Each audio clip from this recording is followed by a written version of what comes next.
Unkledunk. How you doing, buddy? Billy, good to see you. The man behind the camera.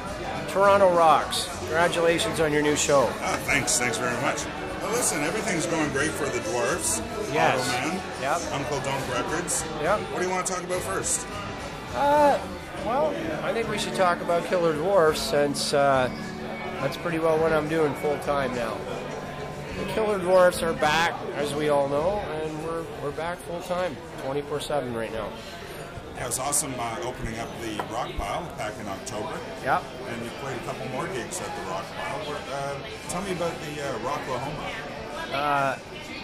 We did, getting back to the Rockpile, we opened it, we did the opening, which sold out, and then we did another show 5 months after that in the dead of winter. And it was funny because when people that seen the first one remember Russ saying, "Oh, we're back in February and it'll probably be a blizzard."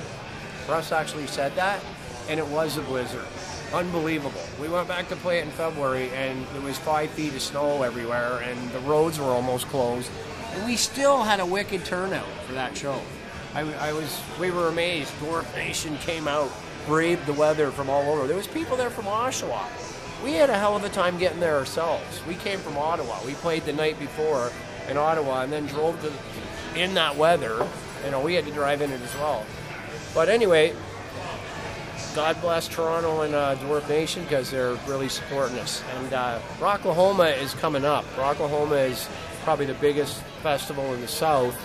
M3 is probably the biggest on the East Coast, and Rocklahoma is definitely one of the biggest in the southern states outside of Oklahoma City. It's 40,000 people attending this year. Headliners are Kid Rock, Motorhead, Deftones, Twisted Sister, Skid Row. There's 40 bands. Jackal, the Killer Dwarfs, on and on. That's this summer. Yeah, no, that's coming up next month. We leave in like 8 days for a Texas tour. We start in Memphis, Tennessee, and we do all of Texas, which is really our second home in the U.S. You know, San Antonio is one of the biggest markets for us. We're doing 2 nights there, sold out. And then Rocklahoma, we play 2 shows. And that's on May 2-4 weekend, which is coming up, man. Yeah, 3 weeks. Well, that's about the same time as something else auspicious is happening. We're here right now at the Hard Rock Café. Yes. What are you going to do here in about 40 days? We're excited about this one, too. We're here at the Hard Rock. I call it my office. I do a lot of hanging out here, actually. They got a great club upstairs. And back in the late 90s, they had the Hard Rock Skydome, which isn't there anymore, right? So the Killer Dwarfs Tricycle used to fly in the dome. And then when the dome closed, the trike went back to Orlando. So what we're going to do now is we're going to play a show here on June 7th, and we're going to re-induct the Tricycle to Toronto Dundas Square, basically. So it's going to be North America's original Hard Rock. Yeah. And that's cool. I know. I love it here. And it's funny, the Nickelodeon used to be upstairs. Remember the Nickelodeon? Where we're going to be playing here, but you know, now it's all the Hard Rock. And the Killer Dwarfs opened for Iron Butterfly at the Nickelodeon back in 1984. What was your first gig? Our first gig in Toronto? Oh man, I think it might have been. It was either Larry's Hideaway or the Rondon or something. I can't really even remember. I'd have to go back in the archives and that. I know we played the Gasworks a lot. Yeah, I'm not sure if that was our first show though. Might have been the Nickelodeon show. I can't remember. I just remember we you know what? The Nickelodeon show might have been one of the first because because we were just being managed by Bob Conley then, and they were some of our first shows back then as the new name, the Killer Dwarfs, right? Well, that's all right. Mm-hmm. That's a good story. Tell me about the tour last winter. What one? Automan? Oh, Automan. Oh, man. I saw some pictures of you driving through Winnipeg. Yeah, you know what? That was funny because I'm talking now with Killer Dwarfs management about a Killer Dwarfs tour out west. And we're probably going to go out there in September. We were going to go out there in July, and now it's looking like September. But I was just telling Robbie about the fact that whatever you do, don't trust October. you can't trust it. I thought we'd be safe. We were in Alberta on October 10th, and a freak storm hit. It was minus 10 degrees, and a blizzard hit. So the whole week we were in Alberta, it was the dead of winter in early October.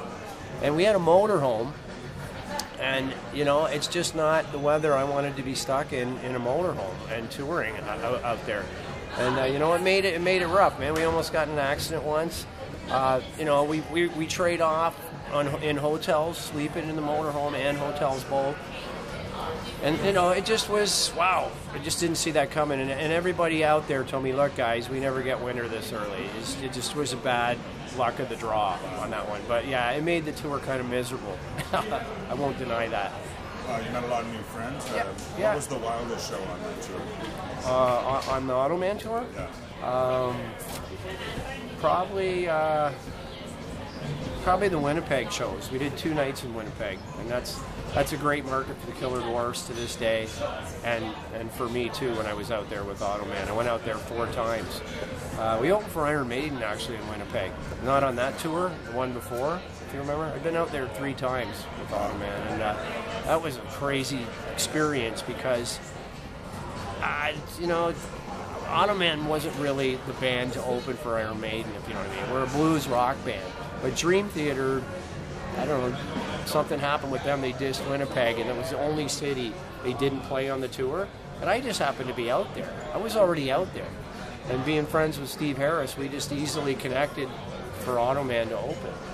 Otherwise, they would have went with a local Winnipeg band. They would have had to have, because Dream Theater literally dropped off the tour. So we were kind of being already gunned for by the fans because, you know, they wanted Dream Theater. Everybody else was getting Dream Theater. So that was probably one of the hardest shows I've ever had to do. It was open for Maiden, you know, under those circumstances. The crowd was already hostile. They were pissed that Dream Theater was not there. Yeah, it's a nice notch in the belt, though. Oh, it was. I mean, you know, hey, anytime you can open up for Iron Maiden is not a bad day, man.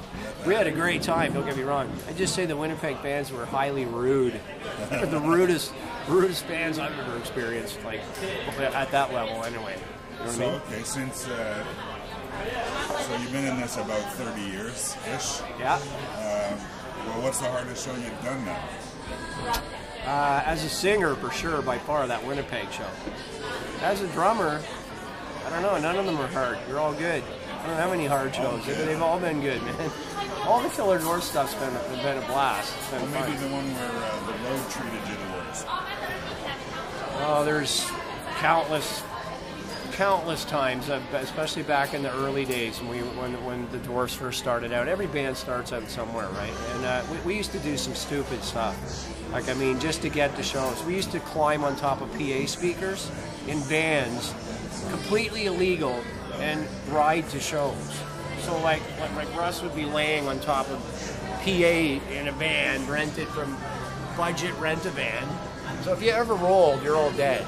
You know, the bottom line. We used to do that a lot. We'd rent a van or a 5-ton truck.